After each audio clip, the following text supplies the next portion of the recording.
धारचूला के मल्ली बाजार में बहुप्रतीक्षित एल्धारा में कार्य शुरू। कार्यस्थल पर भारी भारी बोल्डरों का आवागमन भी शुरू हो चुका है।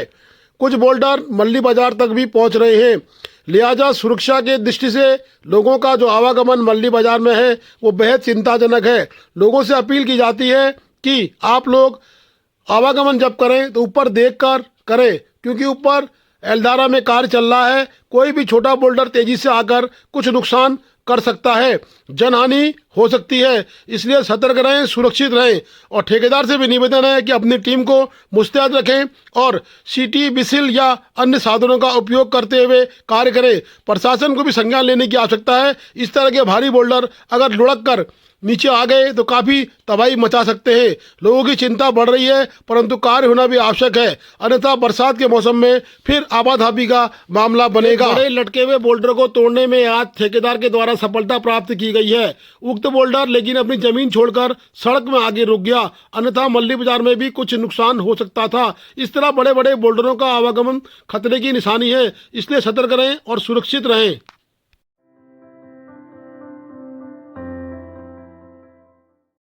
भारतीय जनता पार्टी का 23वां स्थापना दिवस बड़ी धूमधाम से ब्लॉक सभागार में मोदी जी के भाषण को सुनते हुए मनाया गया। उससे पूर्व भीम सिंह रावत जी की छत में झंडारोहण का कार्यक्रम किया। ब्लॉक भारतीय जनता पार्टी के अध्यक्ष हरीश धामी ने बताया कि उक्त कार्यक्रम में सभी भारतीय जनता पार्टी के शीर्ष नेतृत्व व स्थानीय कार्यकर्ता व पदाधिकारी मौजूद रहे। ब्लॉक सभागार में मिष्ठान वितरित कार्यक्रम भी किया गया। तो यहाँ पर तुष्टीकरण करने वाले और स्वार्थी लोगों के द्वारा उसी को अपना एक आधार मान के हुए उन्होंने हमारे देश में कई साल तक राज किया, जबकि महात्मा गांधी जी ने कहा था कि इसका लक्ष्य पूरा हो गया। 6 अप्रैल को भारतीय जनता पार्टी का स्थापना दिवस मनाया गया, जिसमें हम सब लोग कार्यकर्ता एकत्रित हुए और ध्वजारोहण किया गया और ब्लॉक सभागार में माननीय मोदी जी का अभिभाषण हम सब लोगों ने सुना। आज हम प्रत्येक बूथ पे भारतीय जनता पार्टी का झंडा फहराने जा रहे हैं और कार्यकर्ता अपने अपने बूथों में झंडा फहरा रहे हैं और 14 तारीख तक ये हमारा पूरा पखवाड़ा चलेगा और ये कार्यक्रम हमने बहुत भव्य और दिव्य रूप से यहाँ पर मनाया।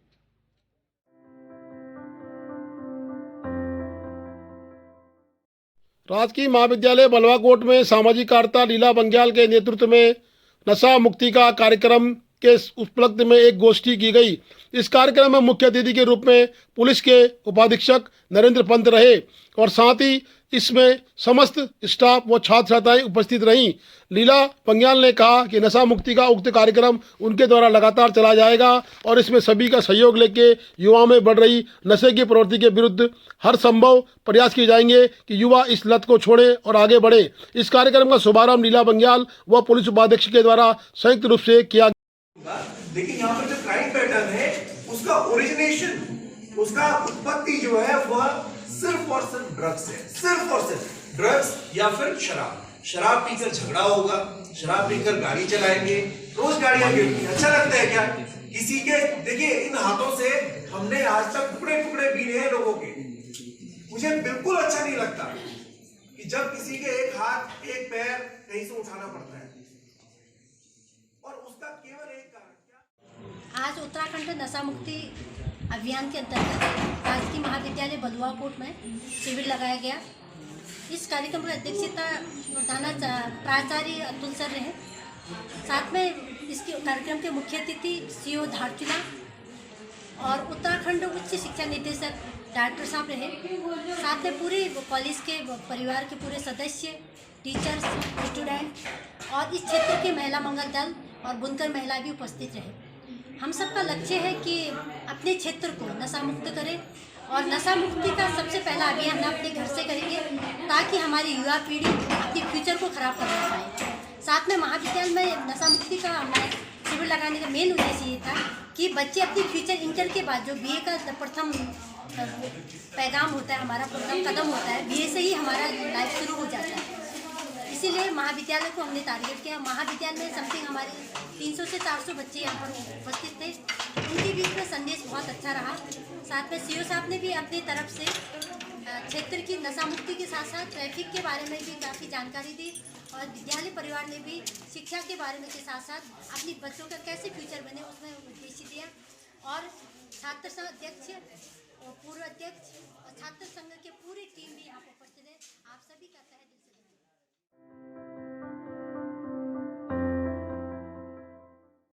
राजकीय प्राथमिक विद्यालय सेलमा राठी में 2 साल से एक शिक्षा मित्र के सहारे संचालित किया जा रहा है विद्यालय। इस समय विद्यालय में छात्र संख्या लगभग 50 के आसपास है, लेकिन नए सत्र से छात्र संख्या कम हो सकती है। अभिभावकों का कहना है कि सरकारी शिक्षक नहीं होने से बच्चों की पढ़ाई नहीं हो रही है और एक शिक्षा मित्र के होने से विद्यालय अधिकतर बंद रहता है। शिक्षा मित्र के अकेले होने से सरकारी डाक कार्य व अन्य कारणों से विद्यालय बंद कर धारचूला आना जाना पड़ता है।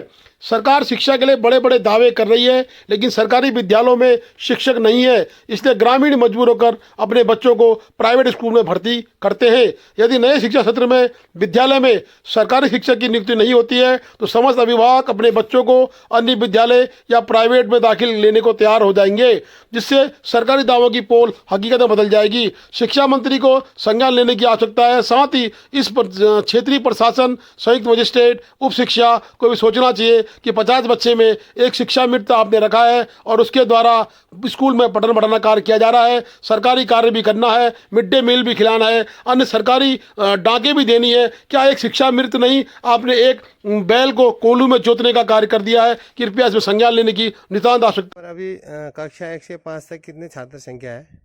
कक्षा 1 से 5 तक पूरे छात्र संख्या 34 है। फिर आंगनबाड़ी के भी 2-4 बच्चे आ जाते हैं।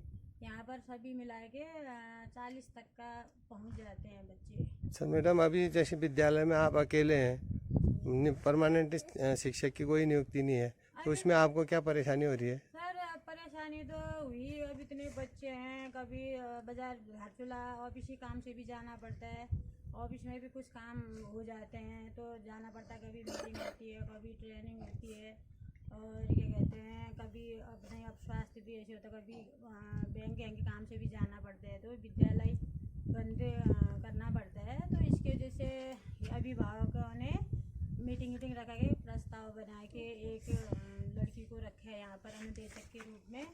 वो पढ़ाती है और क्या कहते हैं, अकेली हूँ और कोई परमानेंट टीचर तो 1-2 बार तो नियुक्ति हुई कह रहे थे, लेकिन यहाँ पर नहीं पहुँचे हैं वो। अभी आप तो 1 साल से अकेले हैं, व्यवस्था में भी किसी को नहीं भेजा ना? जी अभी किसी को भेजा ही नहीं है, कोई आ रही नहीं है। वहाँ से तो बोलते हैं कि मतलब आगे नियुक्ति हो गई है, सेलमा स्कूल में पहुँच गए हैं, क्या पहुँचने वाले हैं करके बोलते हैं, लेकिन कोई अभी तक कोई नहीं आए। ठीक है मैडम, इस संदर्भ में हम एक बार खंड शिक्षा अधिकारी जी से बात करेंगे और शासन को भी अवगत कराएंगे। बाकी बच्चों की छात्र संख्या को देखते हुए तुरंत मतलब अध्यापक की नियुक्ति चाहने के संबंध में हम आगे शासन को भी लिखेंगे, माननीय मुख्यमंत्री जी को भी इस संदर्भ में अवगत कराएंगे। धन्यवाद। चलो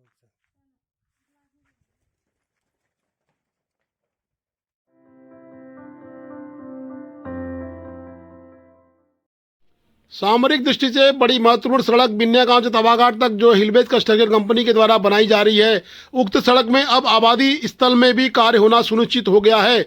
आज संयुक्त मजिस्ट्रेट दिवेश शास्त्री ने बताया है कि हमारे द्वारा सड़क के चौड़ीकरण में जो आबादी का क्षेत्र है उसका मूल्यांकन कर दिया गया है, जमीनों का मूल्य निकाल दिया गया है, भवनों के भी मूल्य निकाल दिए गए हैं। अब केवल सरकारी जमीनों पर जो कब्जेदार बैठे हैं उनका मूल्यांकन रह गया है। हम आज ही नोटिस जारी कर रहे हैं और तत्काल ही हम सड़क चौड़ीकरण का कार्य कंपनी के द्वारा जो आबादी क्षेत्र में होना है सुचारू करवा देंगे, जिससे कि बड़ी महत्वपूर्ण सामरिक दृष्टि की सड़क लिपुलेख तक जुड़ जाएगी और आने वाले समय में आवागमन आनंदमय हो जाएगा। अभी फ़िलहाल काला ऑफिस से सारे डॉक्यूमेंट्स अपलोड किए जा रहे हैं। हमारा जो एक काम होना था जिसमें बिल्डिंग्स और उनके कचरे, आखिरी एक समय दे रहे हैं। एक नोटिस आज मैं निकालने वाला हूं उन घर वालों को जिनके घर सरकारी लैंड पे हैं कि वो प्रूव करें कि उनका घर 12 साल पुराना है कि नहीं है, जिससे हम अभी गूगल मैप से भी आइडेंटिफाई करेंगे। बिल्स और जो भी वैलिड डॉक्यूमेंट्स हैं हम उन्हें चेक करेंगे। जैसे ये हो जाएगा तो ये सब डॉक्यूमेंट्स अपलोड हो जाएंगे तो उनके अकाउंट में पैसा आरओ ऑफिस विया काला आना शुरू हो जाएगा। तो hopefully with in a month हमारा शायद ये सब हो जाएगा, तो उसी के बाद पोजीशन भी हम लेना शुरू कर देंगे उस एरियाज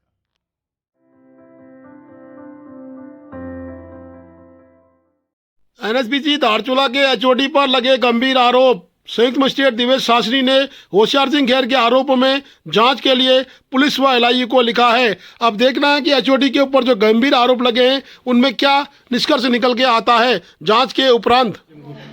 मैं कल दिनांक 5 अप्रैल को 3 बजे NSPC के HOD से मिलने गया काम के सिलसिले में।